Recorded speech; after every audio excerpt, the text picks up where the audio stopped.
길이 참으세요. 우리는 지난주 5장 1절에서 6절의 말씀을 보면서 편지를 받는 흩어진 12지파들이 처한 그 형편의 한 단면을 살펴보았습니다.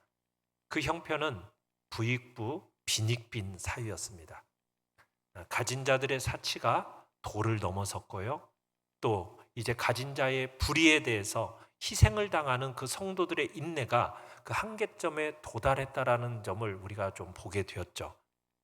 그들에게 있어서 오직 하나의 소망이 있다면 성도들로 하여금 그 견뎌낼 수 있는 힘을 공급하는 게 뭐였느냐? 바로 주의 강림이었습니다. 그러니까 주의 강림에 대한 그 간절한 바람이 그들로 하여금 이런 극한 상황 속에서도 버틸 수 있도록 했던 거죠. 그러니까 여러분, 초대교회 성도들은 굉장한 이 주의 재림에 대한, 강림에 대한 대망이 있었어요. 이 소망이 너무나도 확실한 근거가 있었는데, 그 근거가 어디에 있었느냐면 주님께서 승천하실 때 그 승천하시던 주님 옆에 천사들이 있었죠. 그 천사들이 제자들을 향해서 한 말이 있습니다. 사도행전 1장 11절 같이 한번 읽어보겠습니다. 시작. 갈릴리 사람들아, 어찌하여 서서 하늘을 쳐다보느냐? 너희 가운데서 하늘로 올려지신 이 예수는 하늘로 가심을 본 그대로 오시리라 하였느니라. 여러분, 성도들의 그 귀한 인내의 원천이 이 소망에 근거하고 있는 것이죠.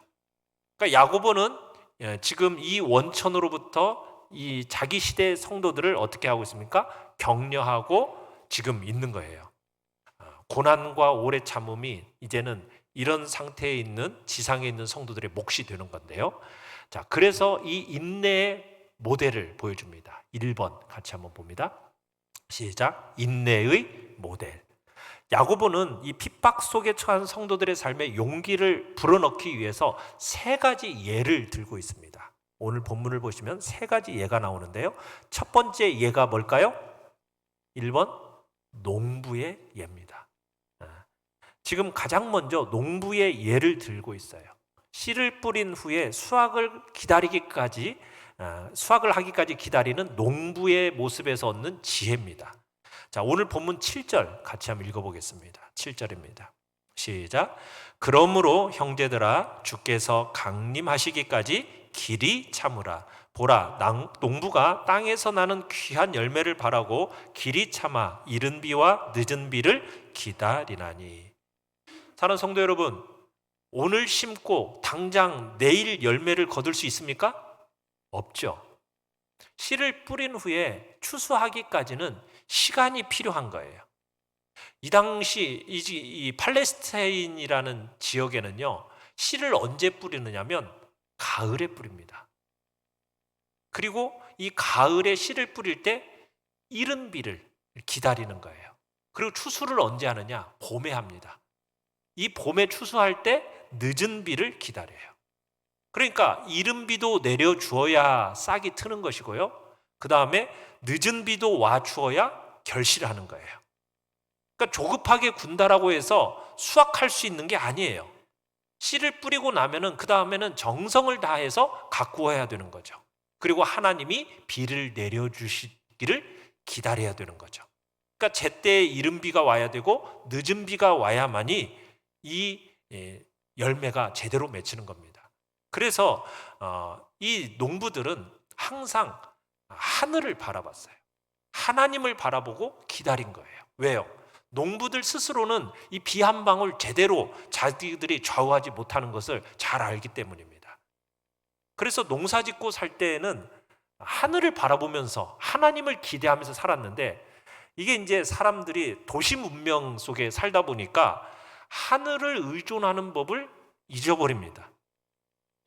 농사를 짓는 사람들에게 있어서는 하나님을 의존하는 법에 대한 이 부분을 굉장히 마음속에 뼈저리게 잘 느끼는데, 이 도시 문명 속에 살다 보니까 사람들이 뭐라고 생각하냐면 인간이 수완만 좋으면 잘 먹고 잘 살 수 있다라는 생각을 가져요. 너무 쉽게 착각을 하는 거죠. 여러분, 그런다고 사업을 하고 직장을 다녀도 여러분, 그게 사람에게 달린 것입니까? 그게 아니잖아요. 돈을 따라간다고 해서 돈이 모여지는 게 아니에요. 돈이 따라와야죠. 그죠? 네. 여러분, 도시의 삶이라는 것도 인간의 능력에 달린 게 아닙니다. 이게 다 하나님의 손길 아래 있는데 이게 사람이 너무나 쉽게 착각을 해요. 특별히 오늘 이 시대를 살아가는 우리들의 삶 속에는요, 예전처럼 걸어 다니지 않고 이게 자동차를 몰고 다니지 않습니까? 이 자동차를 몰고 다니다 보니까 너무 오래 참는 법을 너무 쉽게 잊어버려요. 여러분, 자동차를 타고 가다면요, 저도 그런데요, 앞에 조금 이렇게 머뭇머뭇 거리고 좀 늦게 가고 내가 가는 길을 자꾸 막는 것처럼 방해하는 것처럼 보이면은 자꾸 어떻게 하게 돼요? 네, 빵빵 막 그러죠. 네, 왜 내 앞길 막느냐고. 네. 우리의 마음 속에 조급함이 있는 거예요. 이 시대가 너무 우리의 마음을 조급하게 만들어 놓습니다. 유대인들처럼 가을에 씨를 뿌린 때 이른 비를 기다리거나 봄에 추수할 때 늦은 비를 기다리는 것, 이게요, 우리의 인간의 마음속에 쉽지 않은 거예요. 열매를 바라고 오래 기다릴 줄 아는 법을 우리가 잊어버리고 있는 거예요. 그런데 사랑하는 성도 여러분, 우리는 기다릴 줄 알아야 돼요. 여러분, 달걀을 깨트린다고 그 안에서 병아리가 나옵니까? 아니잖아요. 병아리가 나오려면 어떻게 해야 돼요? 암탉이 품어줘야 돼요. 하루 이틀 품는다고 되는 게 아니잖아요. 20여일을 품고 있어야 그 안에서 달걀이 나오는 거 아니겠어요? 여러분, 그림 사진 한번 볼까요? 자, 이 사진이 어디인 것 같습니까? 로마 시스타나 성당입니다. 이 성당의 특징이 뭐예요? 천장에 아주 그림, 성화가 아주 멋지드러지게 그려져 있습니다. 이 그림을 누가 그린 줄 아십니까? 세계적인 예술가 미켈란젤로가 이 그림을 그렸어요. 그런데 이 그림을 그릴 때 여러분, 이 천장의 높이가 아파트 7층 높이라는 거예요. 그러니까 이 그림을 그릴 때 거기 건물을 세울 때 우리가 보통 비계를 이렇게 세우듯이 비계를 세워놓고 거기다가 천장에 구멍을 뚫고 천장 밑에 또 하나의 천장을 만들어가지고 그 밑에서 자신은 보지 못하게 만들고 그 비좁은 공간 속에서 그림을 그렸는데, 여러분, 몇 년간에 걸쳐서 그려진 그림인지 아십니까? 4년 2개월 동안 그렸대요. 근데 4년 2개월 동안 그렸는데 밤낮 없이 하루 평균 20시간을 열중하면서 그림을 그렸다고 합니다. 거의 뭐 잠 안 자고 20시간, 4년 2개월 동안 해서 완성된 그림이 저 그림이에요.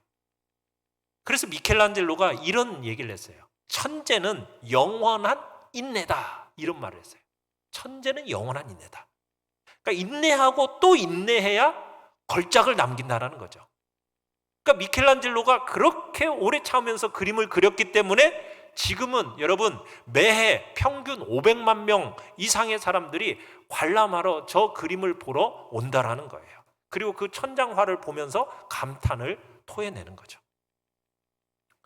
사랑하는 성도 여러분, 천재도 오래 참아 걸작을 남기는 겁니다. 농부도 마찬가지예요. 오래 참아서 열매를 거두는 거예요. 우리의 인생에 다가오는 시련과 유혹과 고통과 갈등 중에 있을 때 여러분, 오래 기다릴 줄 알아야 됩니다.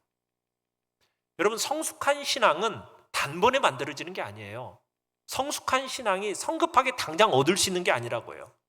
곡식이 익어가기 위해서는 계절이 흘러야 하는 것처럼, 시간이 흘러야 하는 것처럼, 우리의 신앙이라는 것도 성숙하기 위해서는 오래 기다리는 과정이 필요하다는 얘기입니다. 여러분, 새로운 세상을 만들m에 있어서도 우리 교회 공동체가 바람직한 정말 완숙한 신앙 공동체로 세워감에 있어서도 단숨에 만들어지는 게 아닙니다. 인내해야 되는 거죠. 그 인내 속에서 우리는 약속을 붙들고 가는 겁니다. 어떤 약속이요? 빌립보서 1장 6절 같이 한번 읽어볼까요? 시작. 너희 안에서 착한 일을 시작하신 이가 그리스도 예수의 날까지 이루실 줄을 우리는 확신하노라. 내 안에 착한 일을 시작하신 분이, 우리 공동체 안에 착한 일을 시작하신 분이 하나님께서 주님의 예수 그리스도의 날까지 분명히 이루실 거라는 그 확신과 믿음에 대한 그 확신 속에서 우리는 참고 기다리고 인내하면서 주의 일을 해나가는 것입니다. 이 약속을 믿음으로, 이 약속을 믿기 때문에 우리의 삶에 역사하실 하나님을 기대하는 거죠. 우리는 기다릴 줄 알아야 되는 겁니다. 두 번째 모델입니다. 두 번째 모델은 누구입니까? 선지자입니다. 선지자. 이 선지자에게 상을 기다리는 거예요. 야고보는 우리의 고난과 오래 참음의 본으로 선지자의 경우를 지금 예로 삼고 있는데요. 10절을 같이 한번 보겠습니다. 10절 시작.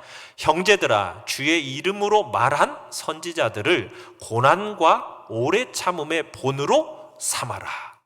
고난과 오래 참음에 대해서 말하려면 누구의 삶을 봐야 된다라는 겁니까? 선지자들의 삶을 봐야 한다는 얘기입니다. 여러분, 선지자들은 어떤 사람들이에요? 하나님의 뜻을 대언하는 사람들이 선지자입니다. 하나님의 뜻을 백성들에게 전달하는 사람이 선지자예요. 주님을 대신해서 하나님의 뜻을 백성들에게 전달하는 사람. 여러분, 이 직무가 쉬울까요? 어려울까요? 여러분, 이게 결코 쉬운 일이 아닙니다. 선지자라는 직무는요, 사람들에게 아유 잘해요 잘해요 이렇게 말만 하는 사람이 아니에요. 여러분, 칭찬은요 거의 드뭅니다. 선지자들의 직무를 보면은 주로 하는 일이 뭐예요? 잘못한 것을 지적하는 일이에요. 잘못한 것을 고치라고 하는 사람의 직무가 바로 선지자의 직무입니다. 잘못을 지적하고 죄에 대한 심판을 선언하고 돌이키기를 호소하는 일이 바로 선지자가 하는 일이에요. 여러분, 그 일이 인기가 있겠어요, 없겠어요? 인기 없어요. 우리가 생각할 때 참 선지자들은 영웅이죠. 이사야 선지자, 에레미야 선지자, 정말 영웅처럼 보이지만 여러분, 그 당시의 선지자들은요, 백성들과 왕들이 볼 때는 진짜 나쁜 놈으로 보여요. 왜요? 맨날 우리의 잘못을 지적하면서 회개하세요. 회개하지 않으면 망합니다. 죽습니다. 여러분, 이런 말 들으면 좋아요, 싫어요? 저도 여러분들의 죄를 지적하면서 이렇게 하면은 저 좋아할까요? 싫어하죠. 이 선지자들이 했던 일이 그런 일이었기 때문에 집요하게 그런 걸 촉구하니까 왕과 백성들이 선지자들을 너무너무 싫어한 거예요. 그러니까는 따가운 눈총에 따돌리고 박해하고 또는 살해의 위협도 가하고, 그럼에도 불구하고 선지자들은 하나님께서 맡기신 그 사명을 감당하기 위해서 끝까지 잘 참아낸 겁니다. 하나님의 말씀을 대언하던 사람치고 핍박받지 않은 사람이 없어요. 거의 다 순교했습니다. 여러분, 핍박받은 선지자의 대표적인 경우가 에레미야 선지자예요. 이 에레미야는 본래 성격상 강한 사람이 아닙니다. 에레미야가 얼마나 감성적인 사람이었는지 여러분, 에레미야 애가를 썼잖아요. 눈물의 애가를 쓴 사람이 이 에레미야 선지자예요. 백성들의 죄악을 볼 때 아픔을 느끼고 그들이 받을 고통을 생각하면서 어찌하면 내 머리는 물이 되고 내 눈은 눈물의 근원이 되고, 여러분, 이렇게 통곡했던 사람이 바로 에레미야입니다. 지나칠 만큼 민감했던 사람이고 다정다감했던 사람이 바로 에레미야예요. 그런데 이 에레미야가 백성들에게 설교를 하는데 어떤 설교를 해요? 반기지 않는 설교를 하는 거예요. 연속으로 그것도 해야 되는 겁니다. 그러니까 백성들이 어떻게 합니까? 구타합니다. 감옥에 갇힙니다. 웅덩이에 빠뜨립니다. 결국에는 어떻게 됐어요? 애굽에서 돌에 맞아, 백성들에게 돌에 맞아 죽습니다. 박해를 당한 선지자의 대표적인 인물로서 에레미야를 얘기했는데요, 야고보는 한 선지자가 아닌 주님의 이름으로 말하는 선지자라고 하면서 그 예를 삼고 있습니다. 그러니까 모든 진실한 선지자들을 예로 들고 있는 거예요. 그들의 충실한 직무를 오래 참음의 예로 말하고 있는 겁니다. 충실하게 주님의 이름을 말한 바로 그 사실 때문에 핍박받는 그 역설적인 모습을 생각해 보라는 거예요. 여러분, 듣고 싶은 이야기만 해주고, 여러분 가려운 곳을 긁어주고 늘 평강과 축복을 선언해주면 여러분, 그런 사람에게는 고난과 핍박이 없어요. 그런데 하나님께 대해서 충실하게 살아가면은 그 사람의 삶의 결과는 고통과 핍박이 동반합니다. 그러나 선지자들이 박해를 받는 것은 여러분, 그것으로 그의 삶이 끝나는 게 아닙니다. 하나님께서는 그 선지자들을 위해서 무엇을 예비하셨습니까? 상을 예비하셨고 상이 그들을 기다리고 있다라고 말씀하고 있어요. 그래서 예수님께서 마태복음 5장 10절로 12절 이렇게 말씀을 하세요. 같이 한번 읽어보겠습니다. 시작. 의를 위하여 박해를 받는 자는 복이 있나니 천국이 그들의 것임이라. 나로 말미암아 너희를 욕하고 박해하고 거짓으로 너희를 거슬러 모든 악한 말을 할 때에는 너희에게 복이 있나니 기뻐하고 즐거워하라. 하늘에서 너희의 상이 큼이라. 너희 전에 있던 선지자들도 이같이 박해하였느니라. 그러니까 선지자들은 고통의 깊은 바다 속에서 인내의 진주를 만들어냈던 것입니다. 앞서간 이 선지자들의 생애, 바로 그 고난과 오래 참음이 우리에게 용기를 주는 거예요. 여러분, 그들은 제대로 대접받지 못했습니다. 그러면서 정말 무시받고 조롱받았어요. 사람들을 향해서 그런데도요, 감정적인 대처를 하지 않습니다. 나를 그렇게 무시해? 나를 조롱해? 우리는 어떻게 해요? 감정적으로 막 사람들한테 대하는데 선지자들은 그렇게 하지 않았어요. 평생을 살면서 마음속에 미움의 씨앗을 심지 않은 사람들이에요. 이들이 선지자들입니다. 여러분, 그렇게 평생을 살았던 사람들로 본을 삼으라는 거예요. 본을 삼으라는 거예요. 3번, 세 번째 모델 누구일까요? 욥입니다. 욥. 야고보가 들고 있는 인내의 모델은 욥이에요. 11절 같이 한번 읽어봅시다. 11절 시작. 보라, 인내하는 자를 우리가 복되다 하나니 너희가 욥의 인내를 들었고 주께서 주신 결말을 보았거니와 주는 가장 자비하시고 긍휼히 여기시는 이시니라. 여러분, 욥이라는 사람 잘 아시죠? 욥은 당시에 동방에서 부유한 사람의 대표자였습니다. 그리고 하나님께서 인정하신 경건한 사람이었어요. 욥에게는 아들이 7명이었고 딸이 3명이 있었어요. 거기다가 재산이 얼마나 많았는지 양도 7,000마리요, 또 낙타도 3,000마리요, 또 소도 500결이, 500결이면은 1,000마리를 얘기합니다. 또 암나귀가 500마리, 또 많은 종을 거느린 사람이 바로 욥이었어요. 한마디로 동방에서 가장 큰 부자였죠. 자, 그런데 욥이요, 환난과 핍박을 당하죠. 어려움을 당하죠. 시련을 당한 이유가 뭐예요? 우리는 그 이유를 알고 있죠. 왜 시련을 당하게 되었어요? 욥은 하나님을 정말 사랑했기 때문에 시련을 당한 겁니다. 하나님을 향한 정말 의로운 삶을 정말 살았기 때문에 시련을 당한 거예요. 그런데 욥은 그 고통의 뒤편에 있는 하나님의 뜻을 알았어요, 몰랐어요? 알 수 없었어요. 그런 처지에서도 그 욥은요, 하나님을 향한 그 한 가닥의 신앙의 끈을 붙들고 있었습니다. 욥기 19장 25절로 27절 같이 한번 읽어볼까요? 시작. 내가 알기에는 나의 대속자가 살아계시니 마침내 그가 땅 위에 서실 것이라. 내 가죽이 벗김을 당한 뒤에도 내가 육체 밖에서 하나님을 보리라. 내가 그를 보리니 내 눈으로 그를 보기를 낯선 사람처럼 하지 않을 것이라. 내 마음이 초조하구나. 여러분, 극한 고통 속에서도요, 욥은 마지막까지 자기 상황에 대해서 대답해 주실 하나님을 신뢰했습니다. 어떻게 내게 이런 일이 일어나는가 알 수는 없지만 하나님, 이 일이 왜 일어난지 내게 설명해 주십시오 하고 설명해 주실 때까지 물러서지 아니하리라는 그런 신앙을 갖고 있었던 거예요. 비록 하나님이 하시는 일을 다 알지는 못했지만 욥은 끝까지 하나님께 대한 신뢰를 포기하지 않았던 거죠. 그 하나님을 배웠고 자기 상황에 대한 설명 듣기를 고집한 겁니다. 그랬더니 결국 어떤 일이 일어났어요? 폭풍 가운데 하나님께서 말씀하시는 그 하나님을 대면하게 되죠. 그리고 보상해 주시는 하나님을 만나게 됩니다.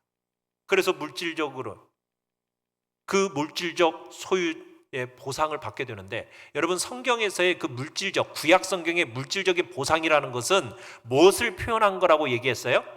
영적인 회복에 보여주는 표현이다라고 말씀을 드렸죠.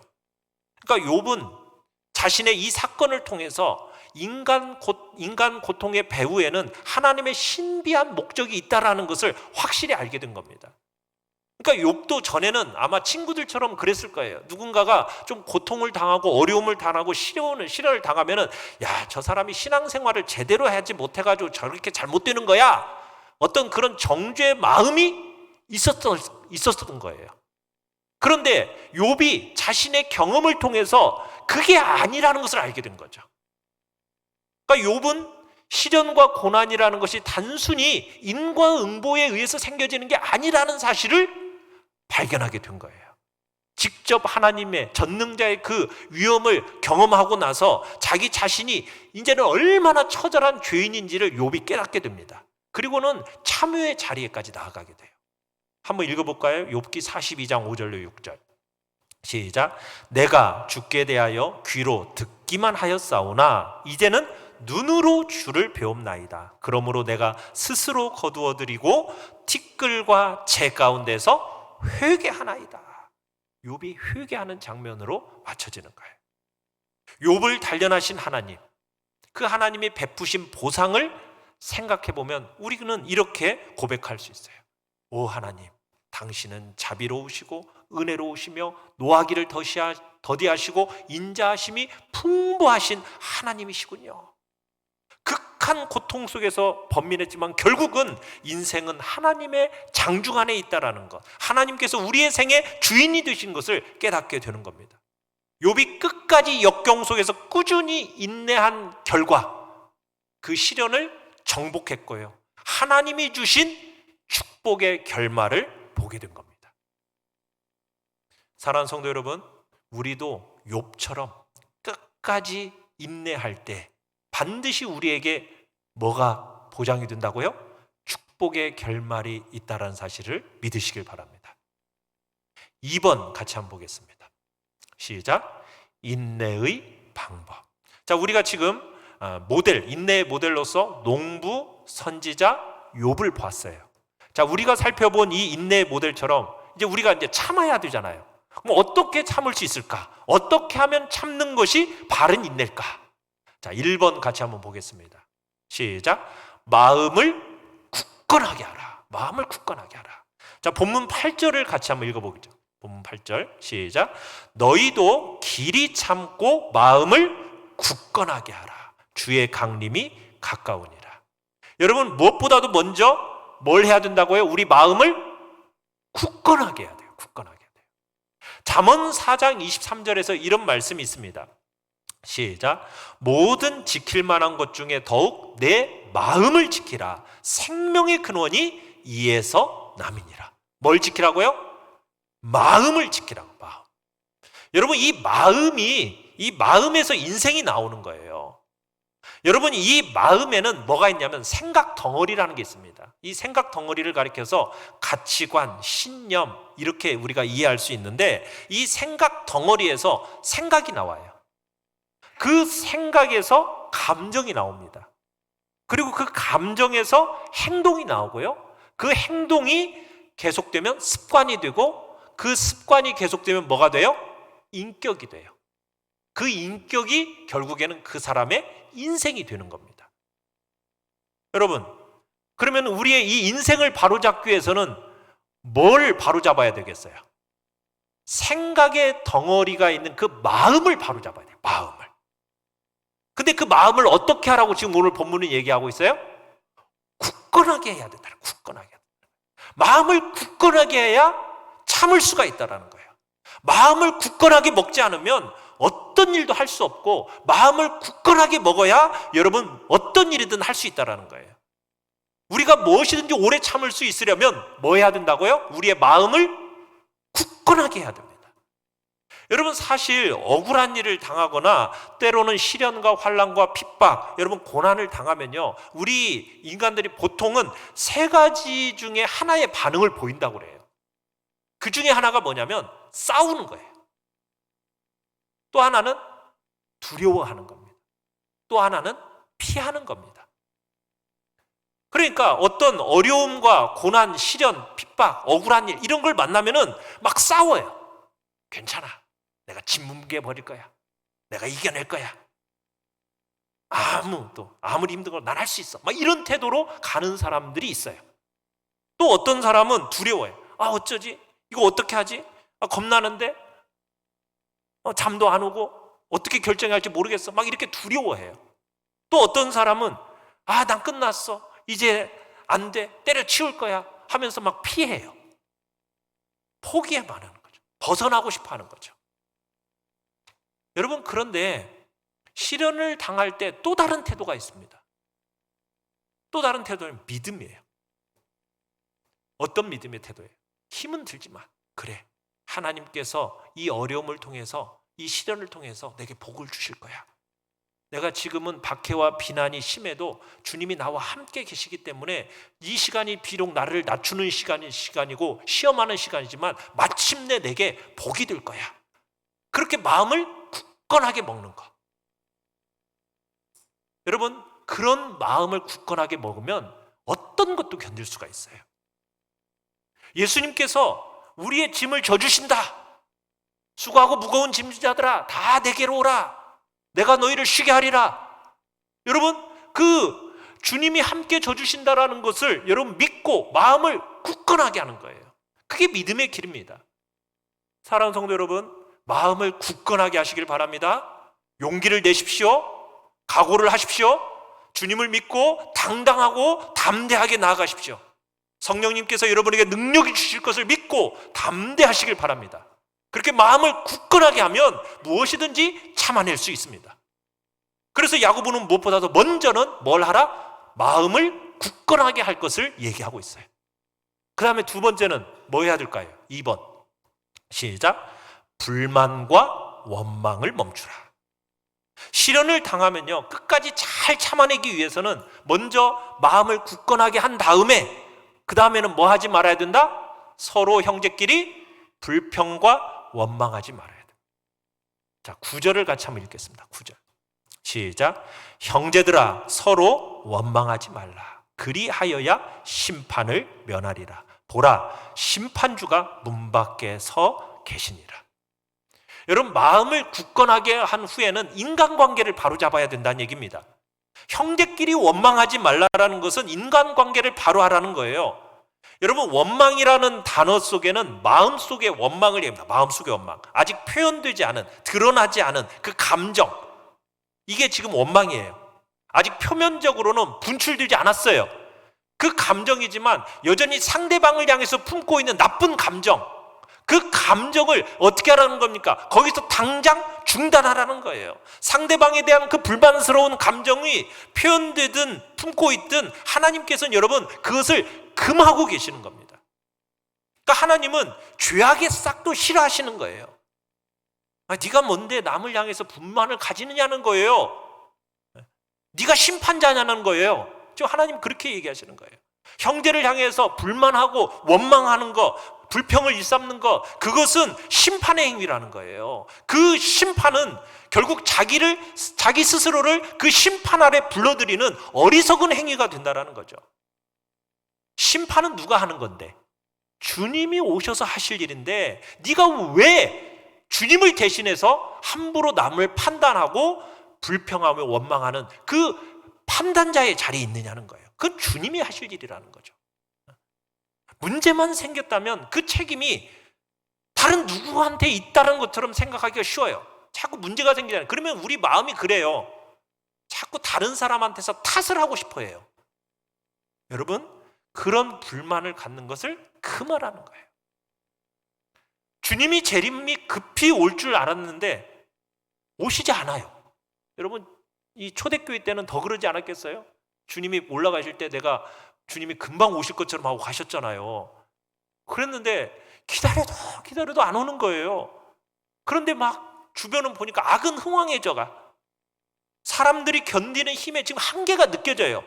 그러면은 마음에 어떤 일이 생겨요? 불만스러움과 짜증스러움이 막 생기거든요. 그러면 그걸 누군가에게 터뜨려야 돼요. 그걸 지금 누구한테 터뜨리는 거예요? 가까운 형제들에게 터뜨리는 거예요. 동료 신자들에게. 원망과 불만, 그걸 막 터뜨리는 거예요. 아직 터뜨리지는 않았는데 그 마음에 품고 있는 거예요. 그걸 어떻게 하라고요? 단호히 멈추라는 거예요. 단호히 멈추라는 거예요. 장로가 돼가지고 그러면 되겠어? 권사가 돼가지고 왜 그런지 몰라? 여러분 그런 식으로 말하지 마세요. 그런 분이 장로가 되고 권사가 되면 그거 꼭 당합니다. 여러분 하나님께서는 여러분들이 했던 말을 가지고 심판한다는 거예요. 법을 따로 만들 필요도 없어. 그냥 여러분들이 했던 말 가지고 심판하면은 여러분 그것만으로도 판단해도 충분하다라고 성경은 얘기하는 거예요.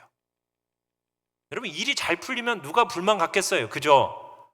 뭔가 일이 잘 안 된다 싶으니까는 그런 속에서 연속적인 어려움과 시련이 있으니까 우리의 감정이 막 극한 상황 속에서 막 이렇게 마음속에 막 생기니까 뭐예요? 막 불만과 원망 막 그런 것을 쏟아놓는 거잖아요. 사랑하는 성도 여러분, 심판자로 오시는 그 주님을 기다리는 공동체가 해서는 안 될 일이 뭐라고요? 안 될 그 마지막 행위가 바로 뭐라고요? 서로를 판단하는 행위입니다. 그래서 원망하고 불평하는 거 하지 말라는 거예요. 3번을 같이 읽겠습니다. 3번 시작. 인내의 초점. 자, 야고보는 이 말씀을 할 때 계속 반복해서 우리의 주목을 끄는 말씀이 있습니다. 자, 7절 보시면은 이렇게 했죠. 주께서 강림하시기까지. 8절에 보시면 주의 강림이 가까우니라. 9절에 가보시면 심판주가 문 밖에 서 계시니라. 10절에 보시면은 주의 이름으로, 또 11절에 가보시면 주께서 주신 결말, 또 주는 가장 자비하시고 긍휼히 여기시는 이시니라. 자, 이렇게 자, 이렇게 볼 때 여러분 매 절마다 나오는 단어가 뭐예요? 찾아보세요. 뭐가 나와요? 주님이죠. 주님. 그러니까 우리가 오래 참을 수 있는 비결이 누구에게 있다라는 거예요? 주님께 있다라는 거예요. 우리의 어떤 시련과 환난과 고난을 당해도 여러분 길이 참을 수 있는 비결이 누구에게 있다고요? 주님께 있기 때문이라는 거예요. 우리가 마음을 굳건하게 하거나 원망하거나 불평하지 않고 끝까지 참을 수 있는 비결이 누구에게 있습니까? 주님께 있습니다. 그래서 야고보는 그 인내의 초점을 누구에게 두라고요? 주님께 두라는 거예요. 여러분의 시선을 주님께 두라는 거예요. 야고보는 지금 본문에서 또 강조하고 있는 바가 뭐예요? 재림을 강조하고 있어요. 주님의 강림하시기까지. 여러분 7절에서 그러는 거죠. 우리가 도대체 언제까지 우리가 참고 기다려야 됩니까? 그랬더니 야고보가 언제까지 참고 기다리래요? 주께서 강림하시기까지 참으라는 거예요. 8절에서는 야고보가 우리가 주님의 재림까지 어떻게 참아야 됩니까? 그랬더니 뭐라고 해요? 주님의 강림이 가깝다. 아무 힘든 일이 있어도 주님이 재림하시면 모든 일이 다 해결된다. 아무리 억울한 일이 있어도 주님이 재림하시면 다 해결돼. 그러니까 그러면 주님이 재림하시면 우리의 내 억울한 일을 어떻게 풀어주실 건데요? 그러니까 뭐라고 해요? 심판을 통해 풀어주시겠대. 심판을 통해서. 강림하시는 주님, 그분만이 심판자이시기 때문에. 그래서 주님이 재림하시면 여러분 우리의 이 억울한 사정을 다 풀어주시고 우리를 위로해 주실 것입니다. 믿으십니까? 여러분 우리는 주님이 재림하실 때까지 길이 참아야 됩니다. 인내에도 한계가 있는데 어떻게 그렇게 참을 수 있어요? 여러분 우리가 주님을 기다릴 때 주님께서 우리를 위로하시고 격려하시고 붙들어 주시고 우리의 마음을 굳건하게 해 주실 것이기 때문입니다. 야고보가 얘기해요. 지금 심판주가 어디에 서 계신대요? 문 밖에 서 계신다고 얘기하고 있어요. 아유, 문 밖이요?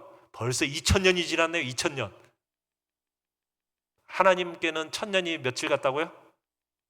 하루 같다. 이틀밖에 안 지났어요. 아직 이틀밖에 안 지났어요. 지금 문 밖에 서 계셔요. 우리는 그 마음으로 살아야 됩니다. 주님이 재림하실 날이 언제라고요? 곧바로예요. 여러분 문 밖에 서 계신 주님이 문을 열고 딱 등장하면은 그것은 인류의 최후 법정문이 열리는 거예요. 더 이상의 이제는 기대도 없어요. 마지막이에요. 주님이 문을 열고 딱 등장하면 끝입니다. 우리 신자들은 억울한 일이 다 풀리고 영광스러운 새로운 하늘과 새 땅에서 그 낙원에서 영원한 지복을 누리게 될 겁니다. 머지않아서 우리는 그 영광스러운 천국에 들어가게 될 거예요. 그때까지 우리는 길이 참아야 되는 것입니다. 사랑하는 성도 여러분, 주님이 재림하셔서 우리의 억울한 일 반드시 풀어주실 것입니다. 그뿐만 아니라 주님은 우리에게 반드시 좋은 결말을 주실 것입니다. 11절 보시면은 주께서 주신 결말이란 말 있죠. 주께서 주신 결말. 주님께서 왜 오래 참은 자에게 좋은 결말을 주실까요? 11절 말씀해 보니까 뭐라고 되어 있어요? 주는 어떤 분이라고 해요? 가장 자비하시고 긍휼히 여기시는 분이시기 때문이라는 거예요. 여러분이 시련을 당하면은 자꾸 우리는 하나님의 성품을 의심해요. 내가 왜 이런 어려운 일을 당해야 돼? 하나님이 진짜 좋은 분이긴 하신 거야? 선하신 분이긴 하는 거야? 왜 선하시다면서 왜 나한테 이런 일이 생겨? 우리는 자꾸 하나님의 그 좋으심을 의심하게 돼요. 그러나 의심하지 마십시오. 하나님은 어떤 분이십니까? 좋으신 분이십니다. 하나님은 어떤 분이라고요? 가장 자비하시고 긍휼히 여기시는 분이라는 것. 여러분들이 참고 견뎌내시고 오래오래 길이 참으시면 그 결말은 어떻게 되신다고요? 주께서 주신 귀한 결말을 여러분들은 경험하게 되실 것입니다. 끝까지 길이 오래 참으십시오. 하나님께서 여러분에게 주실 그 좋은 결말 반드시 주실 것입니다. 욥에게 주셨던 그 주님께서 주신 결말, 그 결말 잊지 마십시오. 사랑하는 성도 여러분, 길이 참으십시다. 이른 비와 늦은 비를 기다리면서 열심히 일하는 농부처럼 우리 길이 참으십시다. 주님의 이름으로 주님의 말을 하다가 고난을 당해도 끝까지 참았던 우리 선지자들처럼 길이 참으십시다. 온몸에 악창이 나고 정말 자녀와 재산들 다 잃어도 끝까지 참았던 욥처럼 끝까지 오래 참으십시다. 주님이 머지않아 재림하시면 여러분의 그 억울한 사정 다 풀어 주실 것입니다. 주님은 자비와 긍휼이 무궁무진하신 분이시기 때문에 여러분 우리를 불쌍히 여기시고 우리를 도와주십니다. 주님은 우리를 낮추시고 시험하셔서 마침내 복을 주시려고 하시는 분이십니다. 여러분 주님께서 반드시 귀한 결말을 주실 것을 믿으십시오.